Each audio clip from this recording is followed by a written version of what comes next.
On a freezing December night in 1954, the people of Scarborough watched in horror as their lifeboat capsized 200 yards out from the pier. 3 of the men aboard would never return home alive. So, how did a vessel designed to save lives become the scene of such an awful tragedy?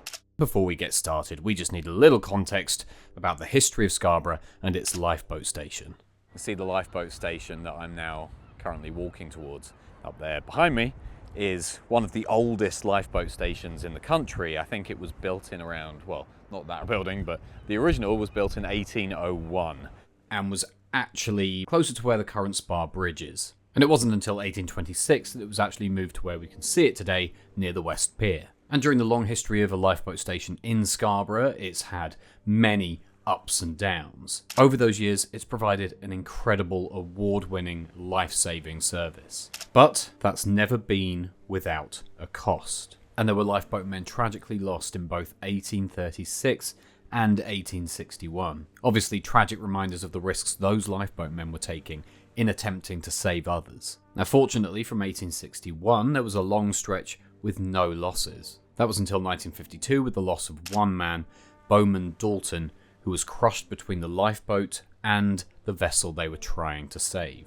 And unfortunately, it was only then another 2 years before the tragedy we are covering in this video. Now, in Scarborough, storms have been known to whip out of nothing. And on this Wednesday, one of those storms was on the way. On the afternoon of Wednesday, December 8th, 1954, the weather had worsened dramatically. Once the storm began, there were several fishing vessels that needed assistance, and the lifeboat E.C.J.R, official number 879, was called out to escort vessels into the harbour. And one by one, they were escorted back to the harbour. And after 5 hours, the lifeboat crew received a message telling them that the fishing vessels Courage, Rosemary, and Pilot Me had safely made it into Whitby Harbour, further up the coastline. At around 4:45 p.m, coxswain John Nicholas Sheader, aged 63, brought the boat back towards the pier. And as John Sheader captained the boat back here, disaster struck. As the lifeboat started to turn to line up with the harbour entrance, they were struck by a number of huge waves. The lifeboat immediately rolled and then capsized. Now, this lifeboat was a self-righting boat, and it did its job. It immediately flipped back upright. So for anyone watching, they may have thought, it worked as it was supposed to, hopefully everyone is okay. But what they couldn't immediately know is that they hadn't been that lucky. The moment the wave hit, 5 of the crew were immediately thrown into the freezing water. Now, the boat would have only been about there. So people over here on the beach would have seen all of the men thrown from the boat into the sea. It's ridiculous, but they were only 200 yards from safety when this disaster struck. 2 of those men who were thrown into the water gave their account of what happened. I was immediately thrown into the water along with 4 other members of the crew. I kicked off my sea boots and, being a strong swimmer, I managed to fight my way back to the side of the lifeboat where I was pulled on board again.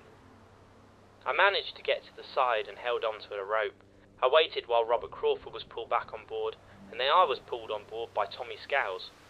By this time, I was all in. If the boat had overturned outside the far pier, nothing on earth could have saved us. The short time that I spent in the water seemed like an eternity.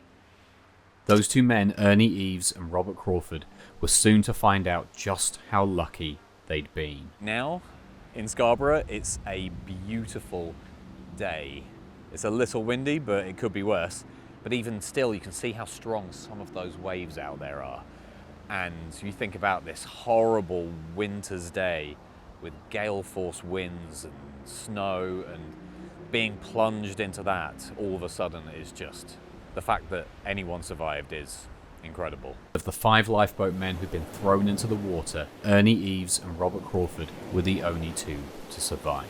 The other 3 were coxswain John Sheader, second coxswain John Cammish, and signalman Francis Bayes. All 3 were incredibly experienced men and of course well respected in the town, and yet their experience was still not enough to survive those harsh waters. The men still on board the lifeboat managed to make it into the harbour, where Ernie Eves and Robert Crawford were hauled ashore, and the remaining men then immediately tried to take the lifeboat back out to help search for their colleagues. Of course, there were people on the shore who had witnessed this whole thing happen, and some of those decided to try and help in any way they could. One of those, Mr. Fred Trotter, actually drove his car down onto the beach to try and use his headlights to illuminate these waves in any way he could. Others actually tried to make their way into the water to see if they could find the remaining men, and one of those, Derek Watson, described what he saw.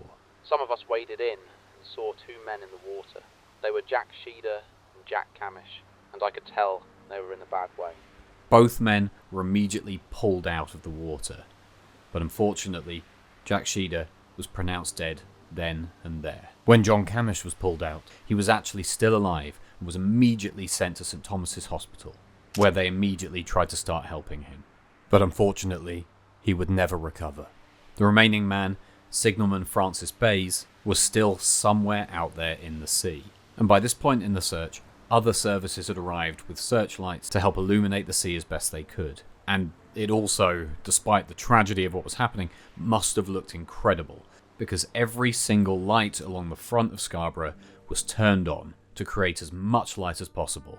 But apparently, in the horrible conditions, remember there's gale force wind and rain ravaging everything, and a lot of the light bulbs that had been turned on in the horrible conditions blew in dramatic fashion. And ultimately, despite all of this effort to try and find Frank Bayes, it was 3 hours later that his body washed up near the steps of the lighthouse. And when his body was recovered, it was reported that it seemed that he may have been caught in the lifeboat's propellers after he'd entered the water. Now, I mentioned that these men were incredibly experienced, and John Cammish had served in the Navy before volunteering to work on the lifeboat, and all in all he had 37 years of experience. Francis Bayes was the youngest at 29, and he'd actually taken the place of his father on the lifeboat, who was ill that day, and was actually engaged to be married to his fiancée, Maisie Connor.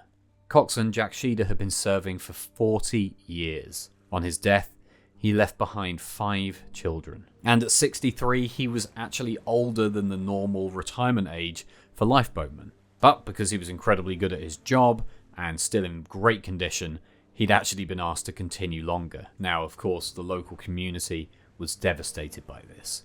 Scarborough being where it is, obviously everyone has a very close connection to the sea and fishing, and therefore the lifeboat station was a hugely important part of everyone's day-to-day. And funds were set up by locals to help support the widows of those who had died. And actually some donations came from as far away as Surrey. And of course, huge crowds turned out for the funerals. Apparently the entire town behind me here came to a standstill. And shops were closed, everybody gathered in the streets and gathered outside St Mary's Church where the funeral took place. And as part of the funeral processions, lifeboat crews from further afield, like places like Whitby, Bridlington, Brunswick Bay, all made up the procession.